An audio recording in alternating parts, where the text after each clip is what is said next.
Go ahead. Hi, hello everyone, and a very good evening.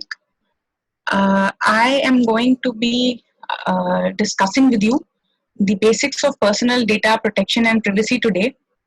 And the way I've designed this presentation is entirely to go into the very basics of personal data protection and privacy. And I am going to also present before you a very practical view and a very business friendly view, if I may say so, of dealing with data protection. And I, on purpose, have not included any discussions around the Indian PDPP, which is the Indian Personal Data Protection Bill, or the GDPR, which is from the EU, or any other legislation, because I think for today and for us, the first and foremost important thing is to understand the concepts and understand the applicability of data protection. And once, if these things are in place, I am very confident that all of us, the law students, and each one of us is very able to understand the legislative aspects also. And if everyone wants to delve further into this, we can go ahead and we can have a separate session on the upcoming PDPP, GDPR, etc. Now, to set a context, I will first be playing a video for you guys that I want you all to see. These videos tend to be a bit heavy, so kindly bear with me if there are any glitches.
Oh man.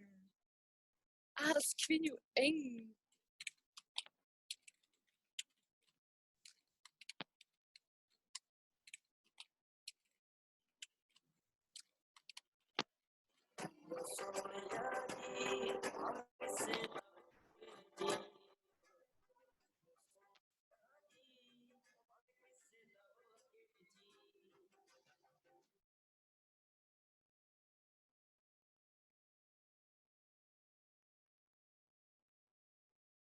Uh, so if I have been successful in sort of, getting your attention or grabbing your attention, I hope that now you guys would be able to appreciate whatever is coming up through these slides in a better manner, perhaps, because you do understand that the kind of data that we have about ourselves, either data that we hand out or data that is aggregated or profiled, somewhere or the other originates from our own selves.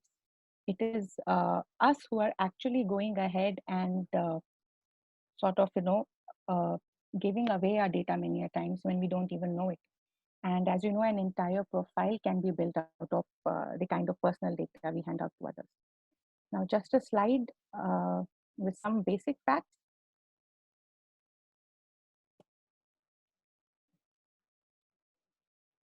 The data might not be exactly up to date, as in up to 2020, it may be somewhere around 2018. So global internet users around 4.4 billion, internet users in India 566 million. What does it contain? User created content, personal data, transaction data or financial data, and internet footprints, etc. And what sort of data is it that is collected? It's mostly your name, your contact details, like your phone number, email ID, address, password, financial data, health data. And what do these entities do? The entities at the other end, they typically collect, analyze, store, process, they sell data or information, and this data or information includes your personal information. Now, this data can be used for various reasons. And if I may say so, it can also be misused for various purposes. These purposes could be something perhaps as innocuous as you say would be marketing, maybe sometimes for political reasons, for profiling, and in many extreme cases we've seen they lead to frauds as well. Now, I would like to begin by presenting to you the most basic concept, which is the types of privacy that we have. We know that in India, the right to privacy is a fundamental right, and it is a right under Article 21 and the right to life and liberty. And beneath this overarching umbrella of privacy, we have various kinds of rights. Let's just go over it in like a minute or in like under a minute. The first one being information or data privacy, which pertains to one's personal information. The second would be physical or bodily privacy, which pertains to privacy around one's own body and self and being. Third would be territorial privacy. As is very evident, it would pertain to one's territory and environment. And fourth would be communication privacy, which is around the aspect of the communication that we do. For the purposes of today's presentation, we'll be focusing on the first one, which is the information or data privacy, which pertains to an individual's personal information or personal data. I must tell you that for the purposes of data protection and privacy world over, deceased persons are kept out of the legislations, and it is only natural living persons that are covered under information or data privacy. Now, what is personal data or personal information? And these terms are used mostly interchangeably. In certain legislations, you may find personal data being used, and in certain, you may find personal information being used. So, personal data or personal information is any information that A, relates to an individual, and B, identifies or can be used to identify an individual. So, there may be a parameter that directly identifies you. Say, for instance, my name, Tripti Dhar, or it could be a data that, when used in combination to some other data, is helpful in locating you. So for instance, even your online identifiers or your IP address is supposed to be personal data. And when your IP address combines with your address or your name, it helps in definitely creating a profile of you. So that is again a type of data that can be used to identify an individual. Now let's go over some typical examples.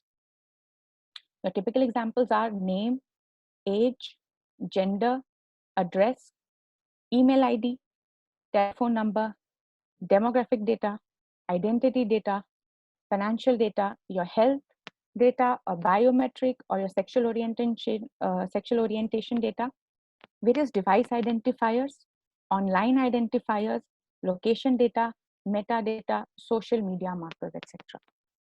Now, one must understand that within this bunch of personal data, there lies, also various different categories of data. So when I say personal data, I may have something that is personal data simpliciter. I may have some data which constitutes as being sensitive personal data. Sensitive personal data, as is understood worldwide, pertains to financial data, health data, biometric data, sexual orientation data.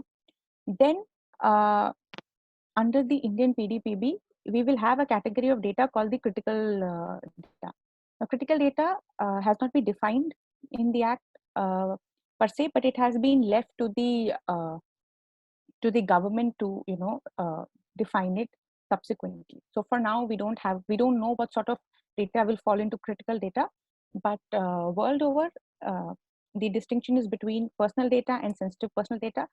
Certain data that is a special category of data, as I mentioned before, your health data, financial data, etc.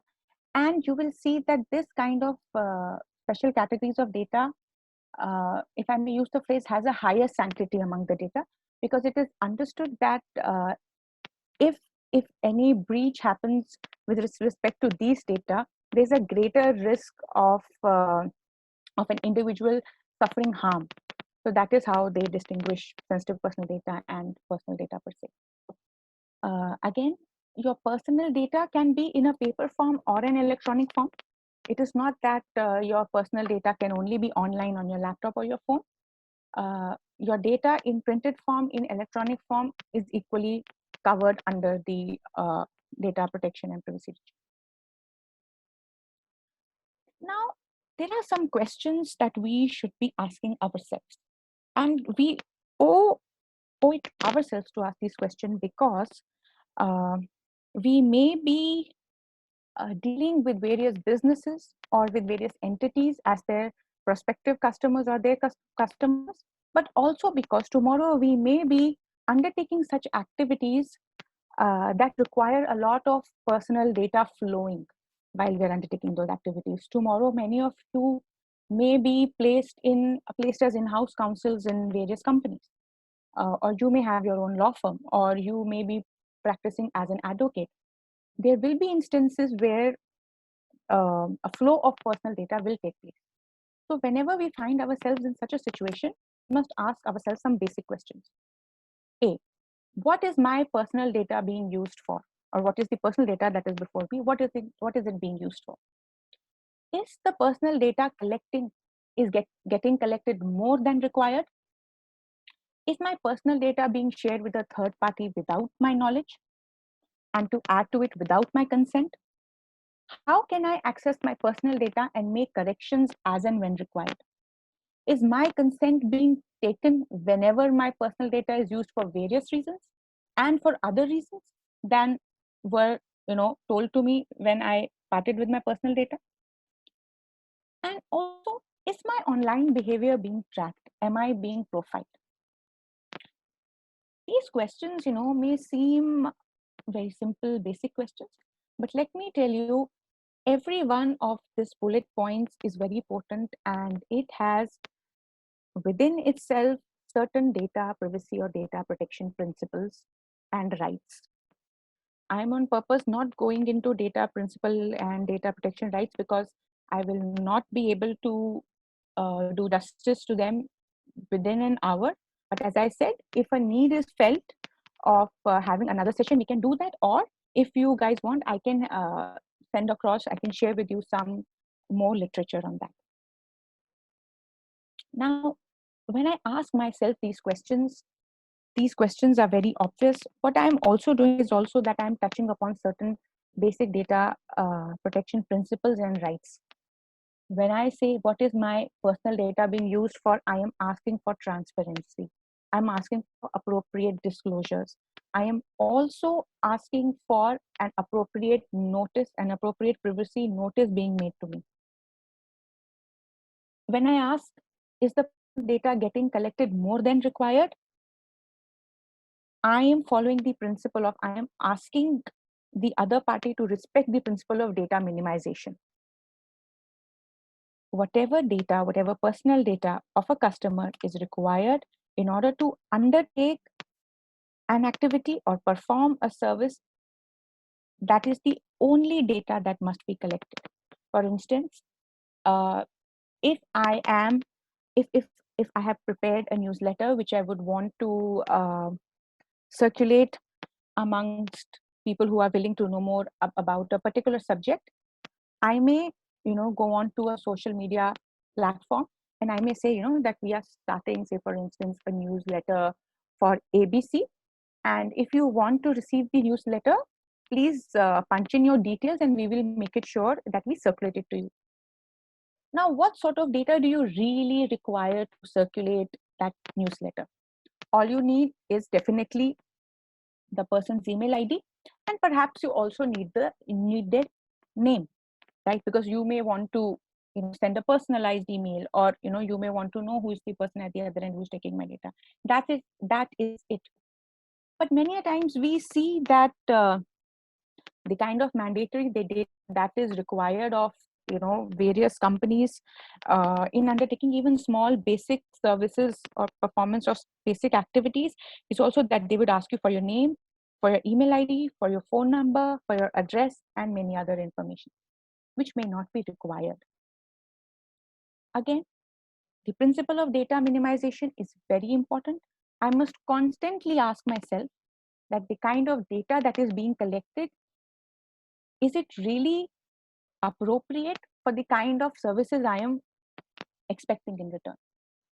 Third, is my personal data being shared with a third party without my knowledge or without my consent? Meaning, once appropriate disclosures have been made to me, has it also been disclosed to me that the person at the other end to whom I'm parting with some personal information in lieu for a service, is that person also going to share my personal data with a third party?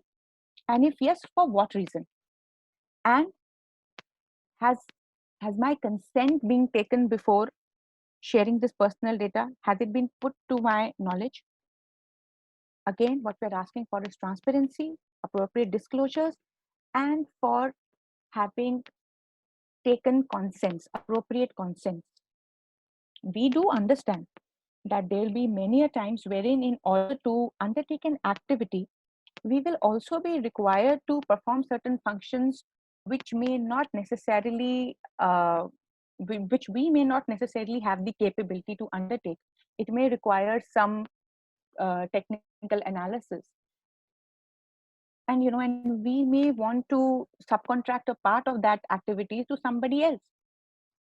In that case, if in case you are parting with the personal data of an individual, you must in your notice or your privacy notice, which is popularly called as a privacy policy, which you see on the websites or apps of various companies, you must in your privacy notice mandatorily make such disclosures, and you must also disclose that who is the third party, for what function I am, and for performance of what function am I sharing your personal data with them. Next is, how can I access my personal data and make corrections as and when required? This is a very important right, and the right is that of access and of correction.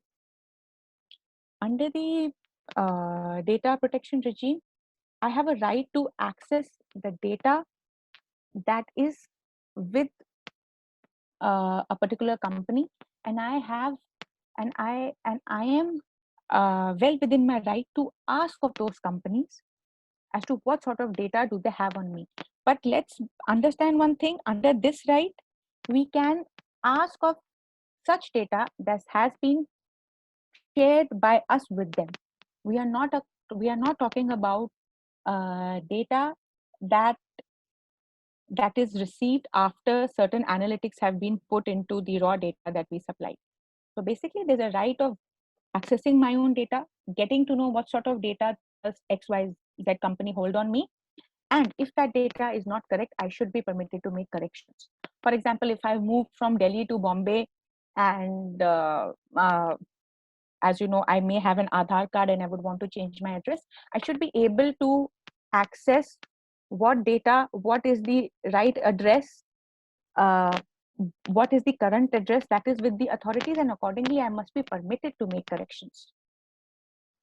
Again, is my consent being taken whenever my personal data is used for various reasons?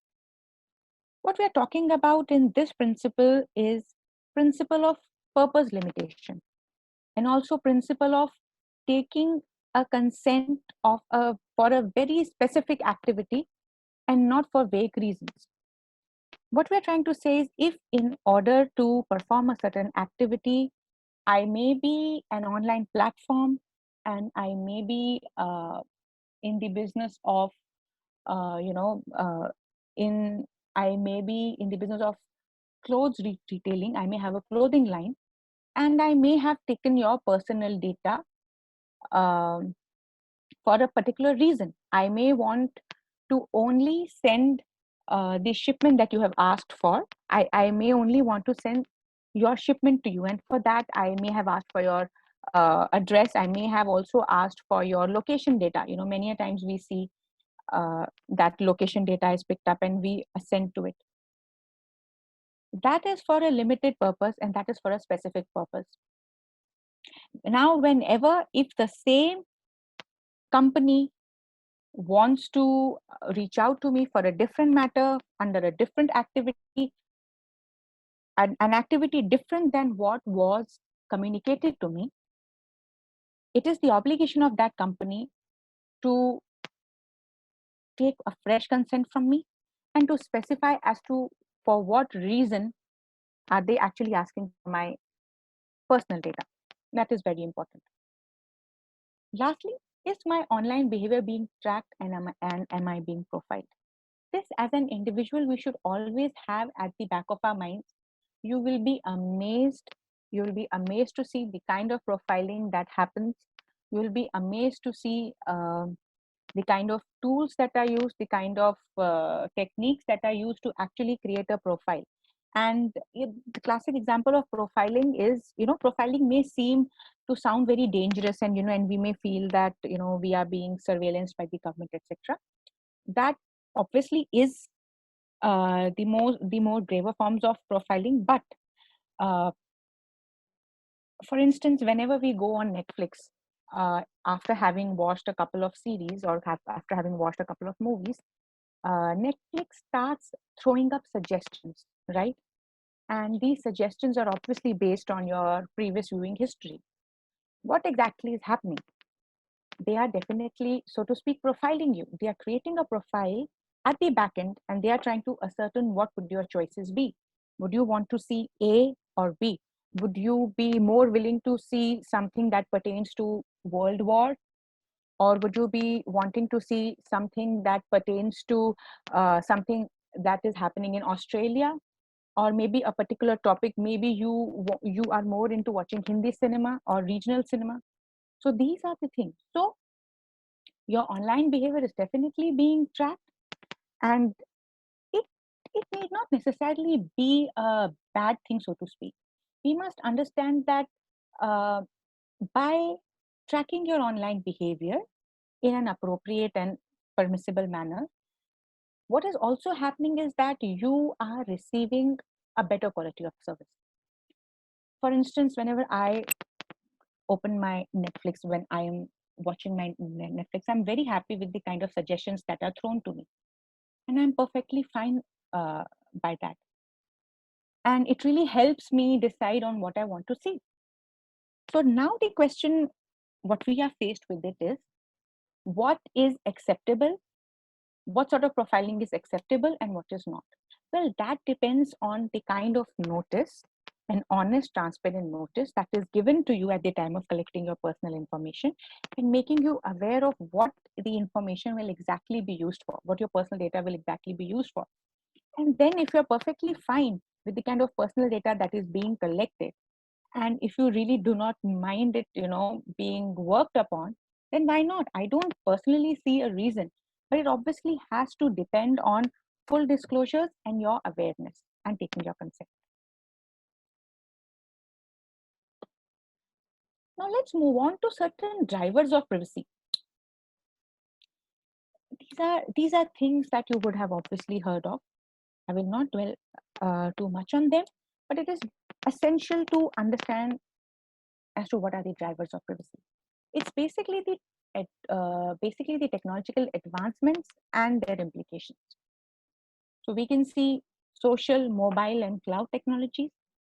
All of us know of analytics and big data, the nature of the communications networks. We know of various things like the Internet of Things and various computing devices, your biometrics, your sensors and body devices. While all of this may, to some of us, sound very pompous and something that does not directly relate to us, we must understand, something like facial recognition technology.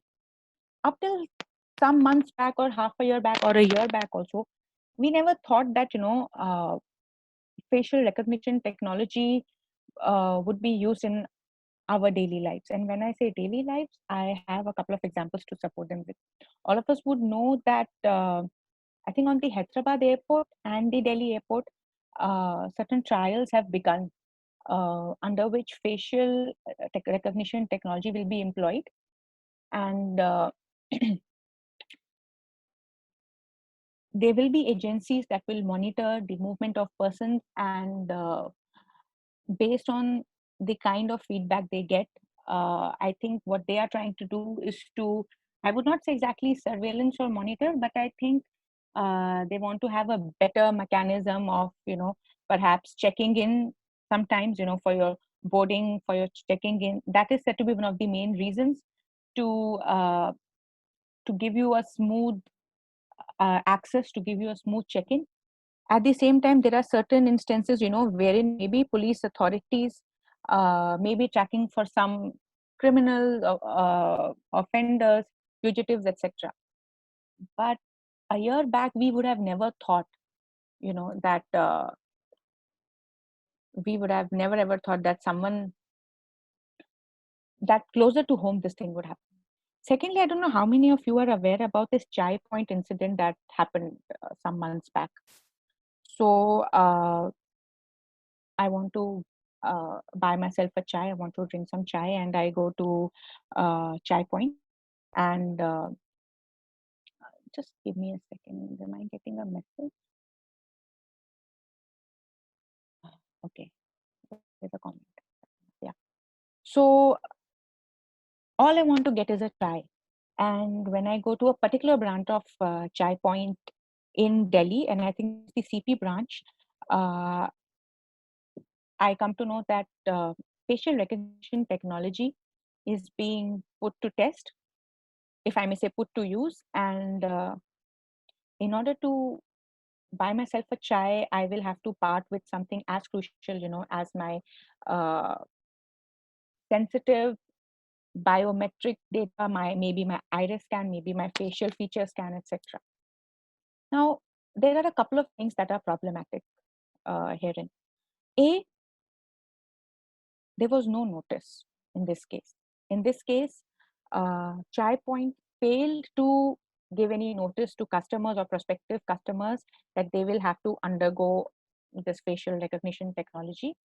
They were not made aware of the consequences. They were not made aware as to why this was being put to use, and neither was their consent being taken.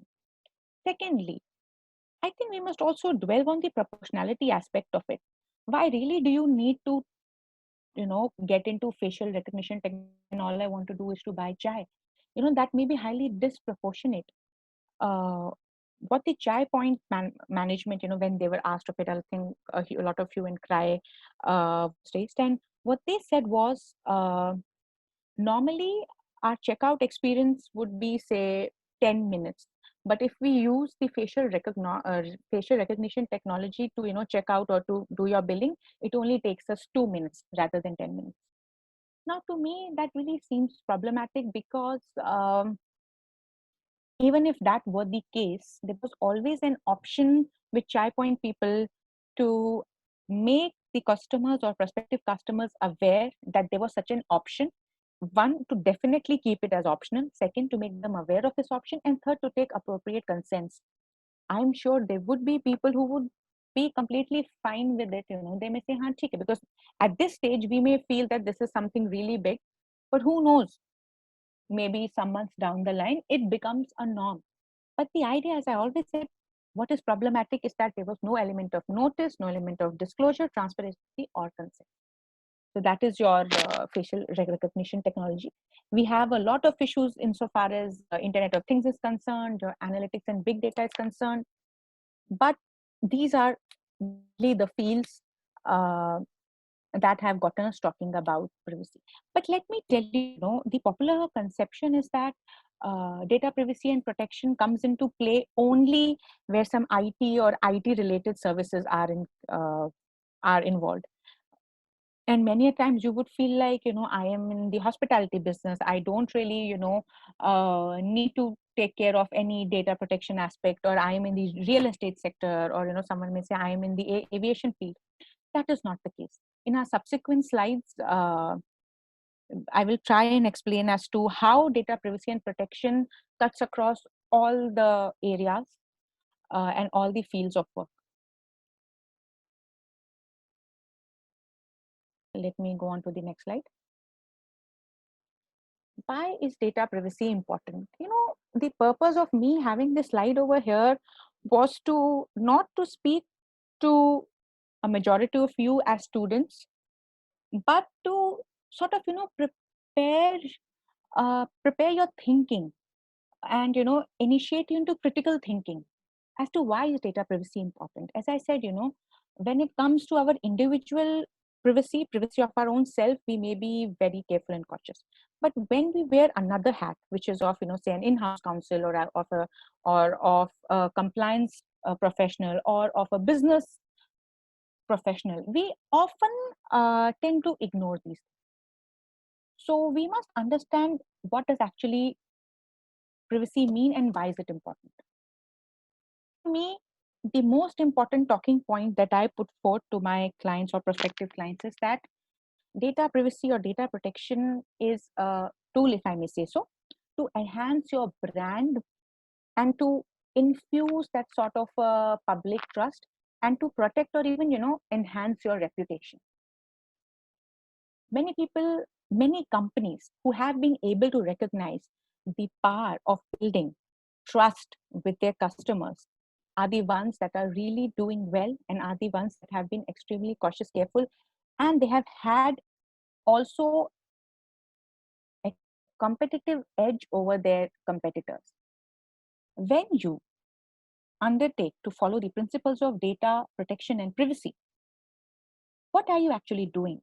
You are entering into an implicit promise. You are giving a promise to the individuals, to your customer base, that you shall not breach their trust, and that for you as a company, your clients matter the most, and that you take care of the customers that come to you, that although profit is definitely a motive for you, but it is not above your trust that you want to create with your customers. In this way, you also protect your reputation. Have you all seen the way, in the past year, Google and Facebook and other companies have been named and shamed across the world? How do you think right now is the kind of reputation that Facebook enjoys, or the kind of reputation that Google enjoys? You would have seen it has come down very quickly, and it has created a very huge impact.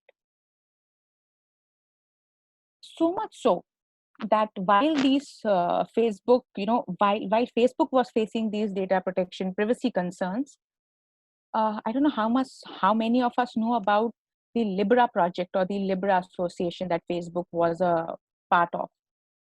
Now, Libra, I don't want to digress, but I'll just tell you, Libra is a stable coin, and Libra was initiated, this entire project was initiated in order to make the unbankable to become bankable, because it was identified that various persons do not have access to banking systems, and hence it was said that the banks would go to the customers, or you will have certain currency, certain stable coins as currency, and hence people who may not enjoy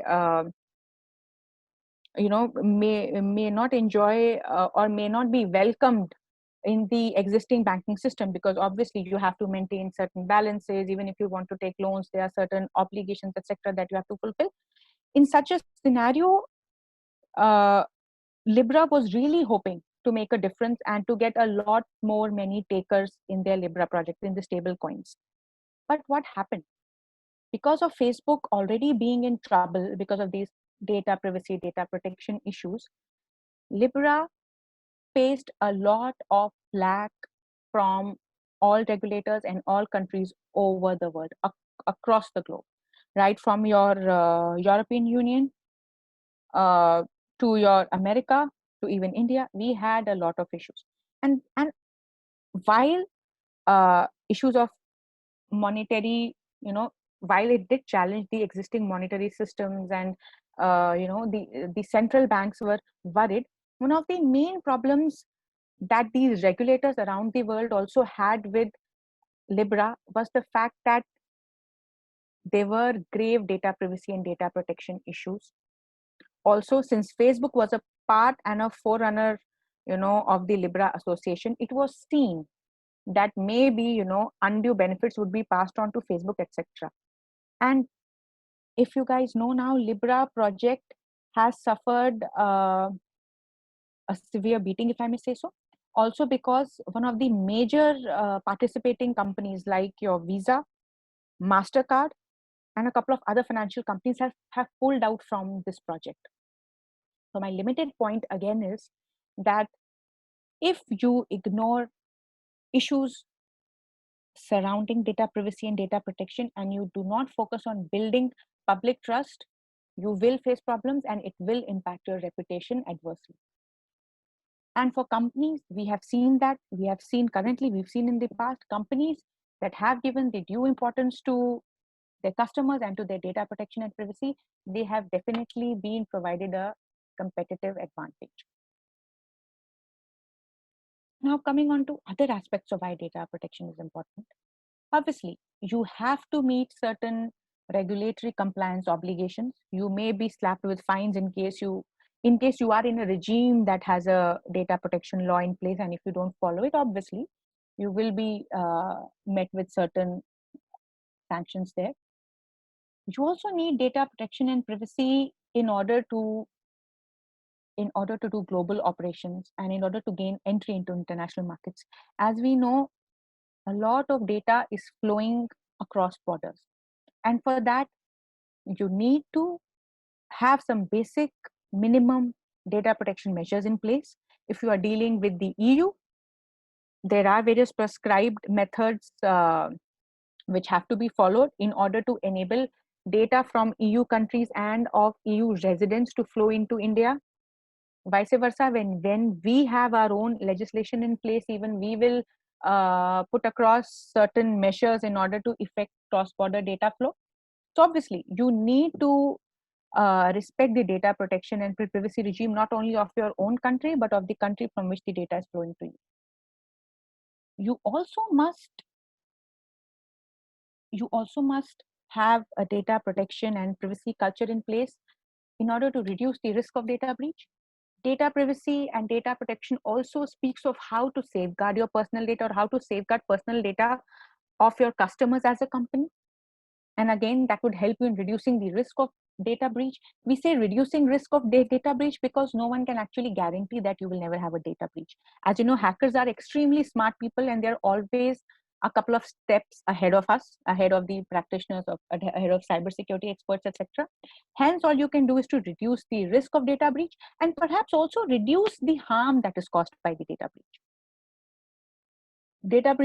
Data protection is also important if, in order to, as a part of your company, you want to increase your revenue, or in case you want to increase the value and quality of your data. And again, if you want to focus on your client and customer database, if you want to break into different streams of business, if you want to have different verticals, obviously you will have to take care of data protection and privacy, because you cannot just use a set of personal data that you that was shared with you by the customer for a specific reason to be used as is for some other purpose, as we've learned in purpose limitation. And most importantly, you also should know the importance of data privacy, especially when you're involved in data processing activities, and when these activities are done by either third parties or vendors.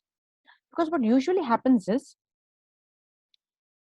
if in case you are in a position that you are only collecting data perhaps at your end, but if in case you are determining the purpose and means of the data processing activity, in that case, you are what is called a data controller. Your company would be a data controller. And if in order to undertake some processing activities, you send across data, you send across the personal data to some third party, that third party or vendor becomes a processor. And under all the legislations, be it the upcoming Indian PDPB or the GDPR or the American, Australian or Canadian legislations, there are different set of obligations and responsibilities for a data controller and a data processor as well. And even after that, the data controller will be the person on whom the entire focus of ensuring that the kind of safeguards and securities you are maintaining at your end, the same or similar safeguards have to be maintained by your vendors and third parties also, because they are an extension of you. So you have to be extremely cautious in case you are dealing with third party and vendors, because you do not want any sort of untoward incident from their part as well, because even in that case, you will be held responsible in part before the authorities. At this juncture, I would just want to make one thing clear, since it has occurred to me. Data processing includes storage of data. So if tomorrow someone tells you कि नहीं हम तो कोई processing नहीं करते हैं, हम बस data store करते हैं, please be advised that data storage is also processing under the data protection and privacy regime. I think we have already gone through this as to why privacy. I'll just run over the bullet points. To establish trust, to address digitization concerns, to address cultural change, to protect personal rights, and to support third-party services. I think while we have spoken about most of them, we must touch upon to address cultural change and to protect personal rights. Obviously, personal data is something that is extremely critical to a human being, and it is definitely a very solemn sort of a responsibility on the part of the data controllers or the data processors, and it is on them to protect various personal rights that come along with personal data. That is one. And again, it's very important to address cultural changes. I must tell you, while we are trying to bring in the Indian Personal Data Protection Bill into an act form, you must understand that before this, these sort of activities were sought to be covered by the IT Act. And there were certain rules on sensitive personal data that were passed under the IT Act. But IT Act in itself was not enacted to address data privacy and protection concerns. It was enacted for a wholly different purpose.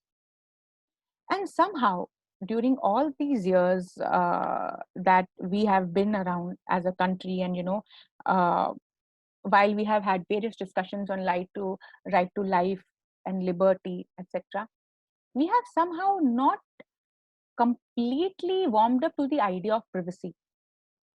We as a country are breaking into the scene very late. If you see the origins of privacy, right from the UDHR, the Universal Declaration of Human Rights, you will find traces of privacy being discussed in UDHR. And from then onwards, European Union, as it was then, various countries have sort of made sustained efforts to talk about, discuss about, and disseminate all about personal data protection and privacy, even for that matter, the US and other countries. So the first Data Protection Act that was formulated was somewhere in 1970, I guess, in Sweden. So for all these Western jurisdictions, if I may say so, or even for say Australia, New Zealand, uh, they have had a long time and various different types of legislations, and so much discussion has happened around it that it has now culminated into the legislations that they have. For instance, the GDPR for us is a 4-letter word, if I may say so, that has just come up to come to our notice only now, and suddenly we are expected to be able to match up to the golden standard of GDPR.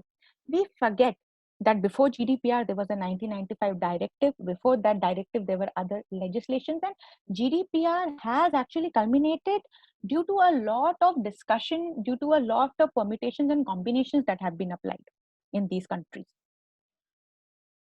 And now, in order to catch up with, say, the US or the EU or Australia or Canada, what do we need to do? We have to address the cultural needs. We have to address the cultural change. We have to even as businesses accord the due sanctity that must be accorded to personal data and privacy. Whenever I am in conversation with my clients, I must say, surprised many a times, because many of it see the setting of data protection regime in India as taking something away from the businesses. They feel that they are being wronged. They feel that streams of revenue is sought to be robbed out of them. But that is not the case. It is more about educating your countrymen, educating your citizens, educating your residents, and then permitting them, if I may say so, permitting them to make informed choices, letting them know what is the consequence of, just saying accept cookies when you see a website without actually taking the time to know what sort of cookies are being set on your laptop. That must happen. And most of us do that whenever we go to a website and then there's this elaborate cookie banner. We'll be like, "Arey, kaun padega? We don't have the time," and we just say, "I accept cookies," and we do that all the time. So it is the kind of cultural change that we need to undergo, both as individuals and as business persons as well, or as in-house counsels or law firm lawyers as well. Now, there are some implications of technological advancements that I would just share with you guys. Are just 3 lines. Individuals themselves generate and share personal data. Yes, we do, because most of the times you do not know when your personal data is being shared, or you are not aware that by sharing this personal data you are exposing yourself to some sort of risk. And the classic example of the fact that we ourselves share our personal data is mostly whenever you go to these malls or shops, you'll have someone or the other come up to you saying that we are having this lottery, some lottery we are going to have. So some lucky draw, some prize, etc., we'll be giving out. So please fill in your details and give it to us. In order to get that lucky draw, that lucky prize, we very comfortably part with all our information. Most of us have never won a single dime out of these lucky draws, but that has not dampened our spirits at all. We still go ahead and share everything, right from our name, our phone number, to our email IDs and address, etc., so that at the time of claiming that prize, kahin kuch chhoot na jaye. This mostly happens. But how many of us realize that through these measures, our information, our personal data is reaching certain people who use them for marketing purposes, that use them for advertising purposes? We never realize that. The truth is that individuals have indeed lost control over their personal data because we are unaware, and we are caught unawares also. And this has led to increase in frauds, increase in cyber crimes, and related warfare. This has happened.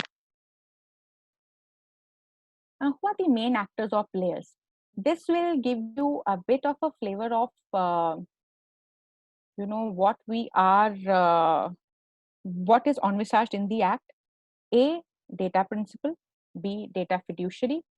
There should also be a data processor. I am sorry, when I circulate the slides, I will put in data processor, data protection officer, and data protection authorities. These are roughly the main players. Data principal is equal to data subject under the GDPR. It means the individual whose data is sought to be collected. Second would be your data fiduciary, the person being a data controller or a company, the company that is collecting your data and is determining the means and purposes of uh, processing activities. Data processor would be obviously many a times third parties or the same party who is then performing certain processes on your data in order to provide you with the necessary services. A data protection officer is a creation of the statute. He is more of an internal auditor, so he's more of a statutory auditor, if you understand that. He is not, he or she, a data protection officer is not a part of the data protection team, but he or she is like a stat auditor who would step in once in a while to see if all the processes are happening or not. And last would be your data protection authority. That again is a creation of the statute, and this data protection authority is the regulator in our case. Now, privacy in the digital age, I'll just leave you with some points, like what is data collection and the kind of economic value of data that is generated nowadays. This is generated through behavioral targeting, through targeted content delivery, and through sharing of information with parties. So behavioral targeting again would be Netflix knows what my behavioral patterns are. It has prepared a profile of mine, and then accordingly it is targeting me.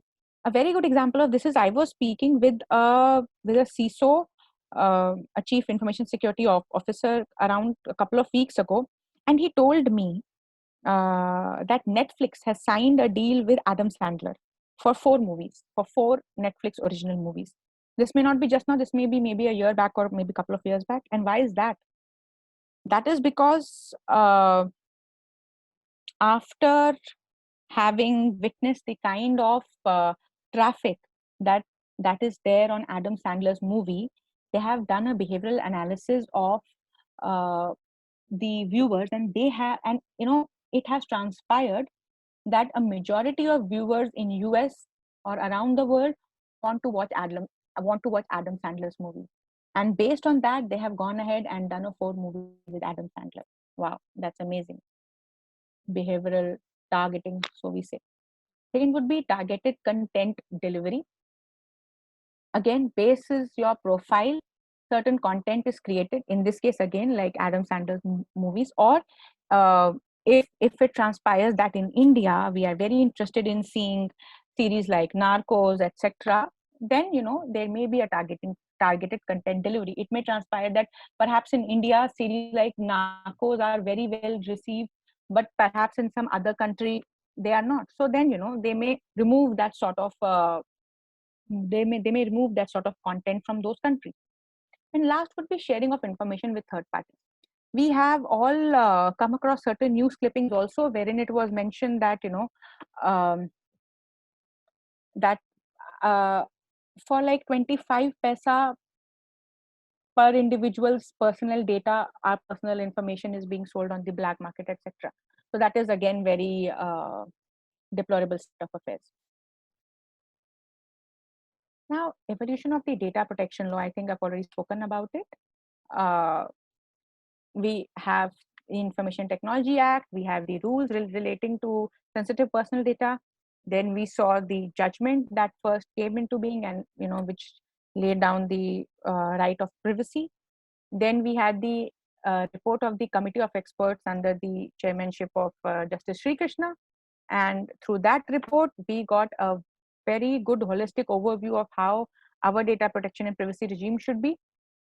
Then after the operationalization of the EU GDPR, that is the EU General Data Protection Regulation, from 25th May 2018, a lot of companies in India, a lot of MNCs or a lot of companies who are dealing with the personal data of EU clients, they have sort of implemented GDPR as well. Again, that is because GDPR's applicability is extraterritorial in nature. That is why. And lastly, as we know, we are in we are in discussions insofar as the PDPB is concerned. And once the report of the joint committee is out and there are any revisions or any drawing up of other sort of things that needs to be included in the bill, that will be done. I think I may have overshot on time. I will try to wrap it up jaldi. Protection of personal data. Again, this is an aspect that can be skipped for now.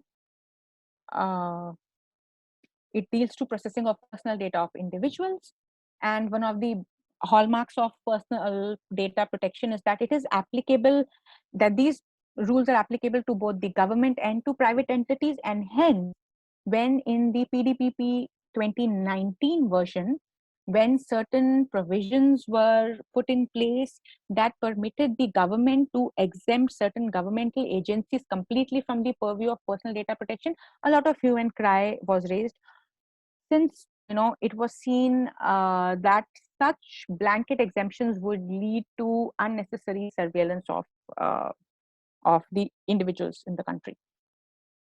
Then these private entities to which this is applicable may be incorporated in India or abroad. Again, it is up to the individual to determine how his or her personal data is collected, shared, or used by anyone. And express consent is definitely something that, by way of clear affirmative action, has to be mandated. And there are various degrees of discussion around consent also, which obviously we'll take in some other class. Now, does data privacy apply to your client? As you will see, I have jotted down some common areas like your retail, technology and communications, healthcare, hospitality, education, BFSI, aviation, FMCG, electronics, media and entertainment. Yes. Does data privacy apply to your client? It does, if your client falls within any of these. And this, by the way, is just an inclusive list, just a list by which I am exemplifying to you that even these industries are covered squarely under the data protection and privacy regime, because all of them have customers, and these customer base or prospective customer base, while they are building a customer base through marketing activities, they do tend to collect personal data, clients A. And also because all of them have employees, and as an employer, all these companies also tend to collect a lot of financial data from their employees, simply for perhaps salary processing, etc. They may have your health data if they have done some pre-joining health checkup, etc. So just keep this in your minds that data privacy applies to all these sectors and more. Next, you may feel that data privacy may apply to only limited teams within a company or limited departments within a company. Well, that is not the case for sure. Data privacy definitely applies while you're undertaking marketing activities, while you're doing your human resources, when you're dealing with your vendors and third parties, even while you're undertaking an M&A. Interestingly, when we are doing M&A deals, like a sort of some sort of due diligence is also done insofar as taxation is concerned, indirect taxes are concerned, or direct taxes are concerned. Similarly, nowadays it is increasingly being seen that a data privacy due diligence is also done while an M&A is happening. And I must at this juncture give you an example of Marriott Hotels. Marriott Hotels suffered a massive data breach some time back, and that was because it was after it had acquired Starwood Hotels internationally. And after Starwood Hotels was acquired, in the DD that was to be done at that point in time, they had clearly ignored IT systems and data protection and privacy concerns. But once the M&A was complete, it was seen that there were certain data privacy concerns that had arisen, certain data breaches had happened, and that was because on these particular hotels chain of Starwood hotels, there were some deficiencies in their data protection systems, and hence Marriott had to face a huge fine, So again, M&A very important. Then children's privacy is a topic that is very, very important, especially in the age of your Facebooks and your social media and your online gaming, etc. happening. Children's privacy is very, very important. So, your data privacy applies to all these aspects once you are in a company. If your company or if your department is dealing with all these things, data privacy or data protection will be attracted. Now, I'd like to also play a video over here. It's a very short video, but I want to play it for you. This is from the Information Commissioner's office of the UK. This is the regulator for the United Kingdom. Let's have a look at this video.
Yes, I hope this gave you some perspective.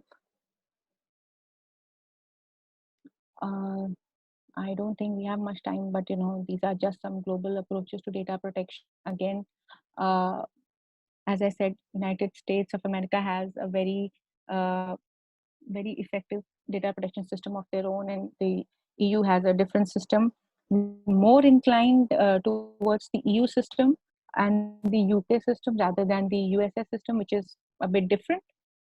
And the endeavor is that that our country has to strike a right balance between both the approaches. So, in short, I would like to tell you that that the EU GDPR, for instance, is an overarching general regulation, whereas in America you have sectoral specific data protection legislations. Then USA also has a different approach for public sector and private sector as well, whereas in the EU, it is just one legislation that takes care of both the public sector and private sector. And as you would now realize, we are more inclined and more tilted towards the European Union side and the UK side. Yeah.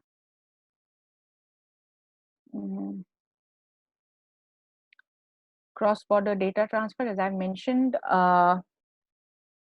as a company, if you are in India and you have a lot of businesses happening with these different nations, you not only have to respect your own data protection regime, but you also have to respect the data protection regime of these countries, because their data, their personal data will be flowing into your countries. And there are certain mechanisms in place, like binding corporate rules or standard contractual clauses that are incorporated, and these are again specifically mentioned in the statute as well. Even in PDPB, we have a mention of binding corporate rules. And then there's also a concept of adequacy. Adequacy means, that a jurisdiction confers the status of adequacy on some other jurisdiction.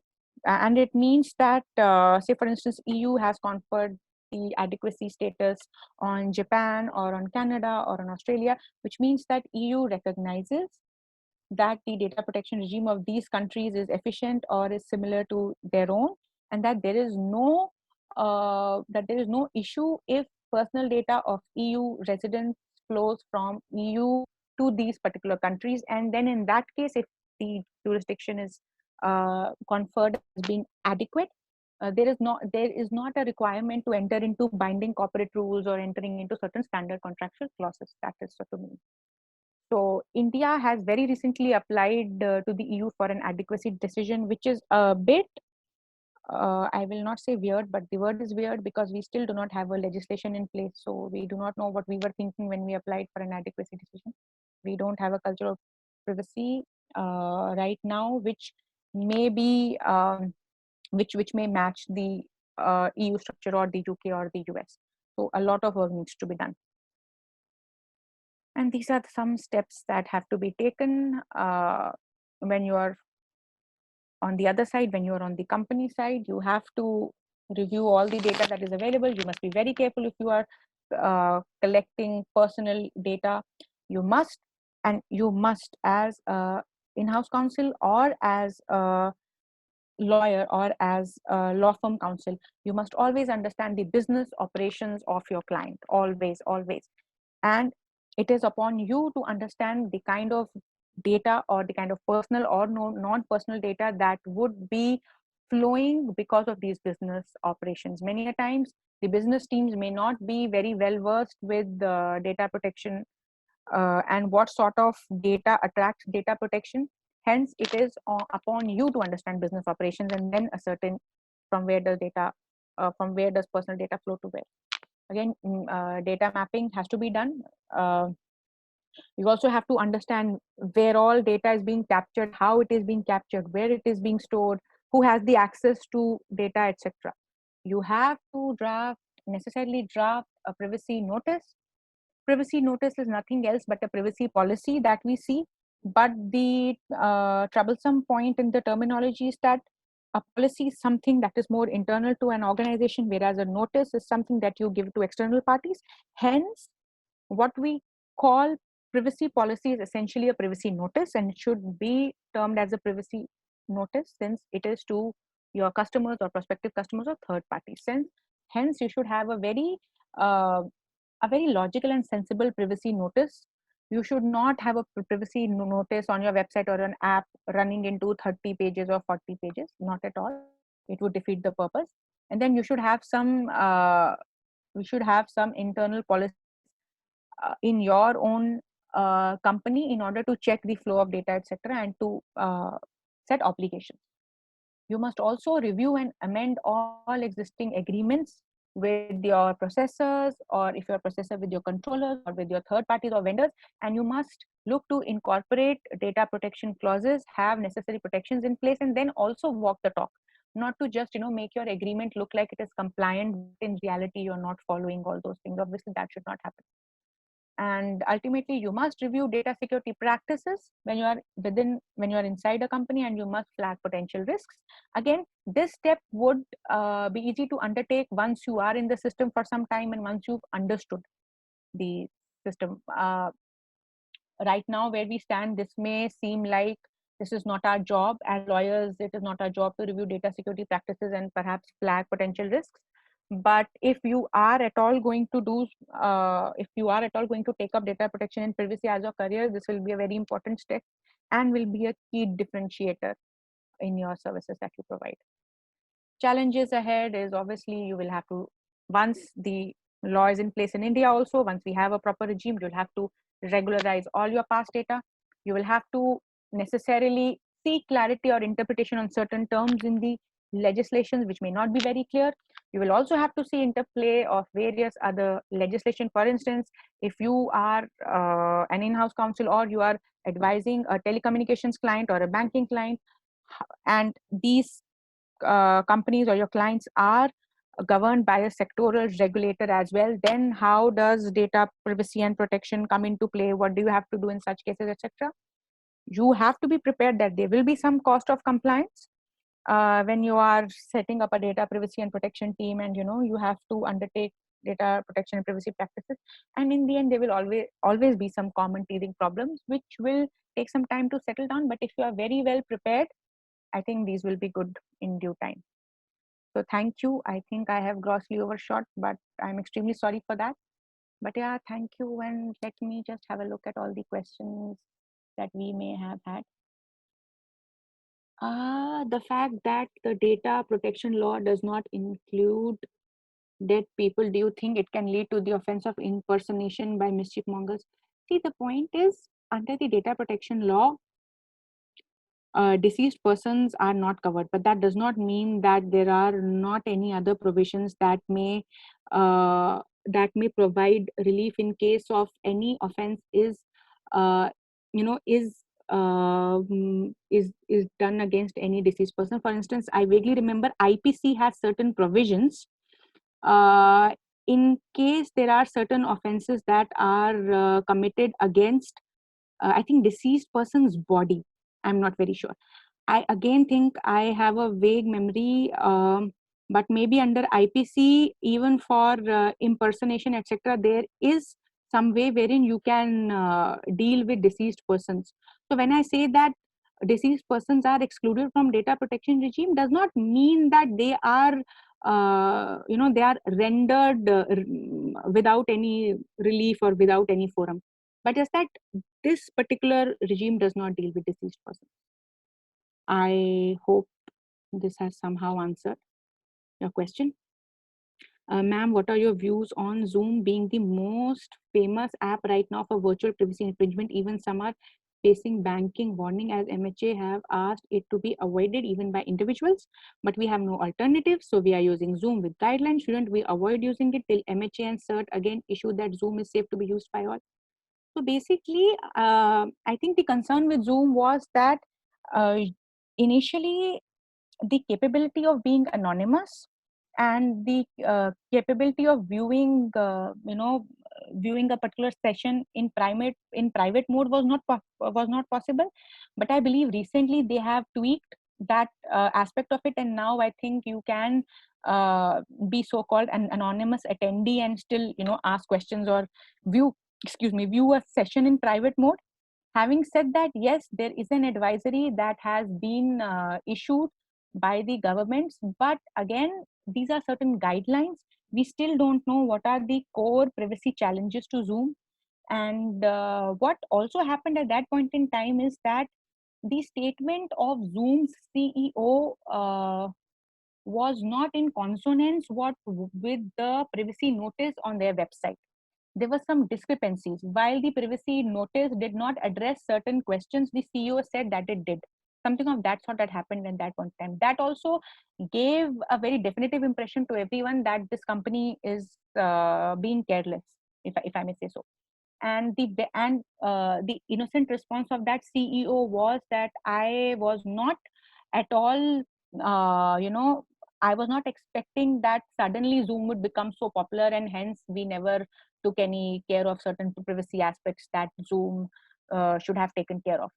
So again, in the international community, the kind of the kind of common perception right now is that, once the kind of, I will not say sanctions, but the kind of public naming and shaming of Zoom has happened, perhaps Zoom is the most safe of all, because they are taking necessary measures every day, and there are certain guidelines. For instance, I think it is mentioned that, that you must provide a password for gaining entry into a session, etc. So yes, you should definitely abide by those guidelines. But if you talk of alternatives, yes, they can be alternatives as well. There is something called a Google Meet. A lot of people use that. Then there are some other people who use Cisco WebEx, but it is completely your choice. So if in case, I would say, as we say that, data protection privacy is all about choice. If you would not want to attend a Zoom session, perhaps then you will not, and you will delete your account. I think that is what you can do in absence of any guidelines. As a group, should we do that? It really depends. um, if we have, and I think we already have a password in place, we have set the password for a session, and we have the provision of attending or commenting anonymously or viewing this session in a private mode. So I see that option is being given to all of us. So I think that should take care of it. Next question is, considering that, just a moment, I'm just considering that we also have a right to erasure, can we ask the government to delete my data if I'm no longer a citizen of the country and have taken the citizenship of another country? Even if you are still, even if you still are a citizen of a country, even then, delete my data. So are you saying, can we ask the government? So when you say government, who do you exactly mean? You may mean a particular department, because as you know, there is no one government. You will have to go to these various departments and you may ask them to delete your data. But even under erasure, you must understand, erasure is not an absolute right.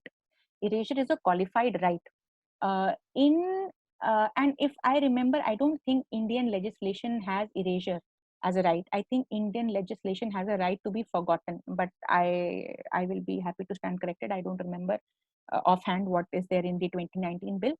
So again, the answer to this is that erasure is a qualified right conferred by the statute, if at all it is conferred. And asking a country to delete your data altogether, if the legislation permits, then you may be able to do so. If not, if it is qualified, or if they have their own reasons to perhaps maintain your data for a certain timeline. Say, for instance, if you cease to be a citizen of India in 2020, there may be certain rules of the Indian government which may say that we may keep your data for 3 years, maybe for some taxation purposes or for some other purposes. Then that will have to be complied with, and post that, perhaps your data can be deleted. So I think that is the answer. Uh, suppose suppose X gave me his name, phone number, email, delegate preference details for a mock parliament. This data was given for the purpose of communication related to that particular mock parliament. Later on, after a few months or a year, I used that data for contacting that person for informing, promoting, spamming, advertising about other mock parliament. Can I do so?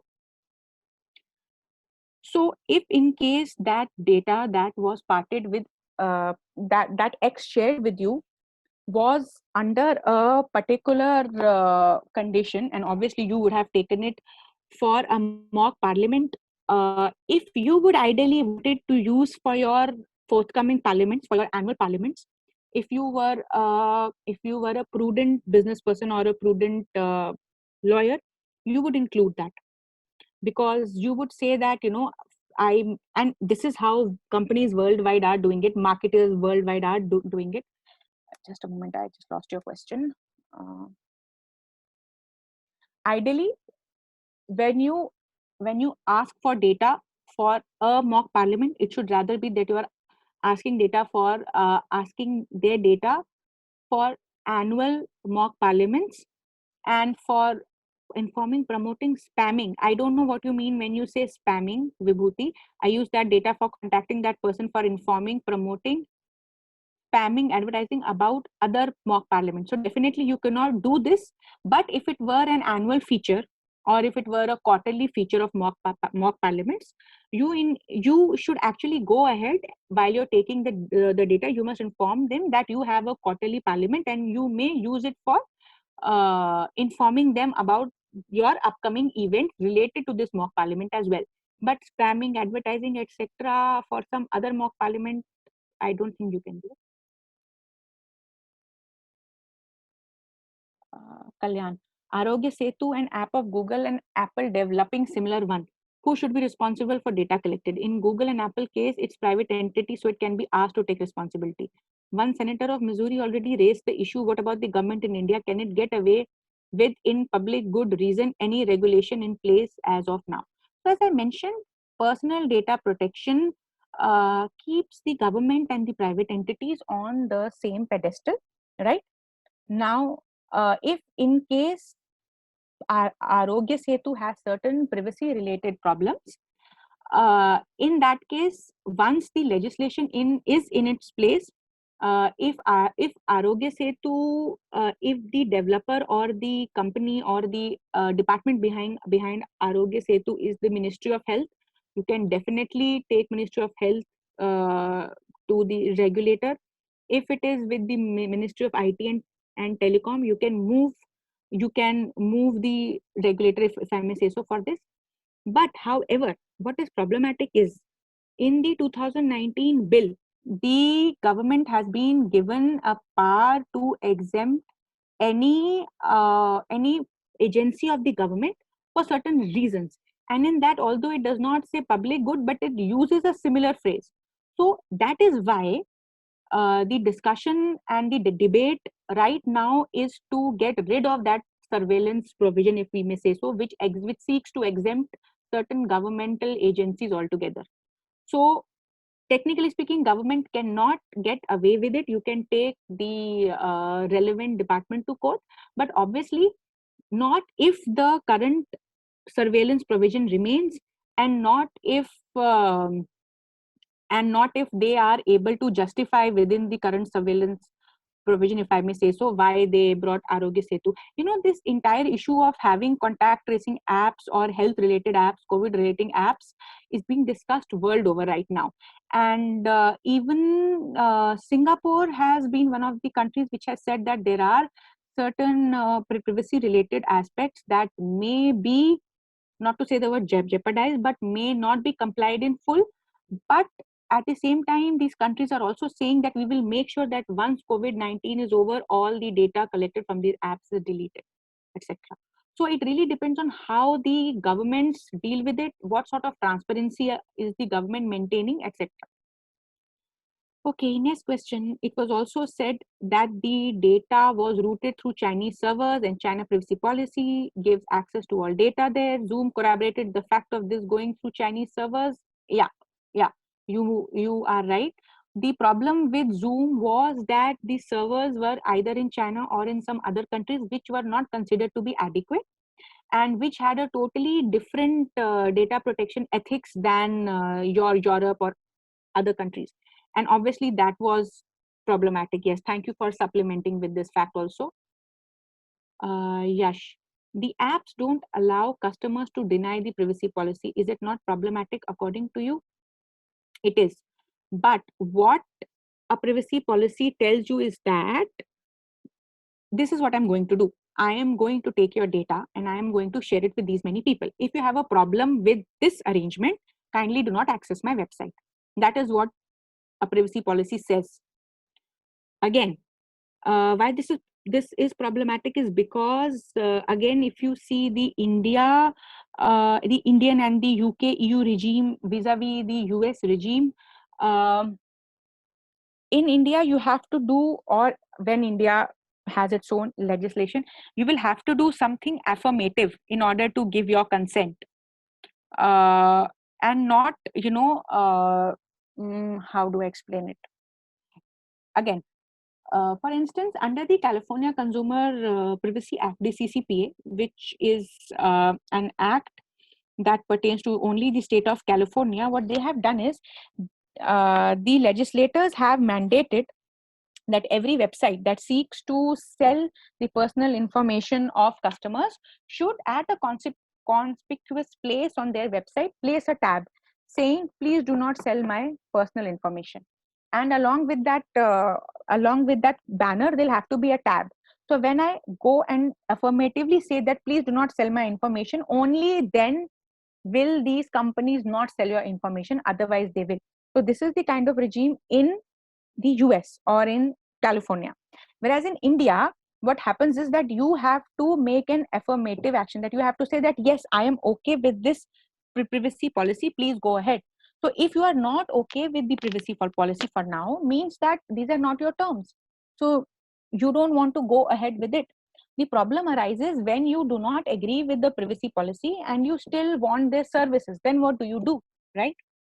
So either you find an alternative, or then you can sort of create an awareness. You can perhaps take it to the regulator and tell them that that it is that these activities that are sought to be done under the privacy policy are noticed are completely problematic. In fact, what also happens then is, for instance, I will give you an example. Compare your Hotstar and compare your Netflix. In Hotstar, even if you don't have a premium account, there is some content that you can watch, right? Whereas in Netflix, you cannot. So if the terms in the privacy notice or the terms of the website, terms and conditions of Netflix is such that you will have to sign in, you will have to give me your personal data, you will have to give me your financial data for a month, you'll have to, when they say that first month is free, we know it is not actually free. What they are getting is your data. They are getting your personal data in lieu of that. So if in case I'm not okay with it, I cannot at all access content on Netflix, right? Whereas that is not the same with the Hotstar. I can. So it is also the kind of policy that these people have. So if you want to get a particular service, it is there. It is at the end of the day their terms. And if you do not agree to their terms, you lose out on that service, and they also lose out on a customer. But if there is something that you find really problematic, then we can bring it to the notice of authorities, right? Because we must understand that the data protection authority does not just serve as a regulator. It is not there to only impose fines. It is also there to guide. It is also there to monitor. So all these things can be taken up with the regulator as well. Okay, next. Once the PDPB comes in place, what are the new immediate opportunity for law students? See, I would say that there are many opportunities for law students. But in that case, we must also understand something else. You know what has happened? I now have around 9 years experience, and I have worked in a law firm. I have worked in-house for 3 years. I have clerked with the Delhi High Court judge. I have perhaps been confused and done a lot of things. But the conclusion that I have drawn now, looking back at my 9 years of practice, my 9 years of working, is that till the time you don't become a business friendly lawyer, till the time you don't become a solutions oriented lawyer, you will not be able to seize any opportunity in any field. So while once the PDPB comes into place, there will be various companies that will require legal opinions. Obviously that will be one sort of job. So law firms will be able to roll out to guide on various aspects, help with the interpretation, etc. But that is not what we should confine ourselves to as a lawyer.